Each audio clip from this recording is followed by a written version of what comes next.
अब खबर अलीगढ़ से। हुमायूं कबीर पर बोले चौधरी इरफान हुसैन। उनका बयान सामने आया। हुमायूं कबीर जो कर रहे हैं वो गलत है, ये इस्लाम और आईनी लिहाज से भी गलत है। मस्जिद पर सियासत नहीं करनी चाहिए। बड़ा बयान सामने आया है और सभी इसकी मजम्मत कर रहे हैं। वो पूरे देश में इस तरह का नफरत अंगेज बयान दे करके एक राजनीतिक क्रेडिट लेने के लिए निजी तौर पर वो इस तरह का काम कर रहे हैं। ये काम ना तो इस्लाम के नजरिए से सही है और ना ही भारतीय संविधान के दृष्टि में ठीक है, क्योंकि इस्लाम में ये कहा गया है कि जिस देश में रहो वहां के कानून का पालन करो।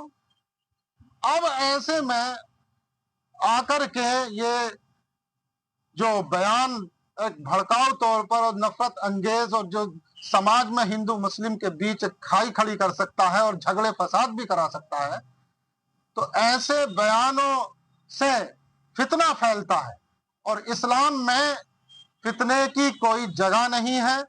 फितने को बहुत बड़ा गुनाह माना गया है। तो एक जो हुमायूं कबीर है, ये ना तो इस्लाम की नजर से ठीक काम कर रहे हैं और ना ही भारतीय संविधान की नजर से ठीक काम कर रहे हैं।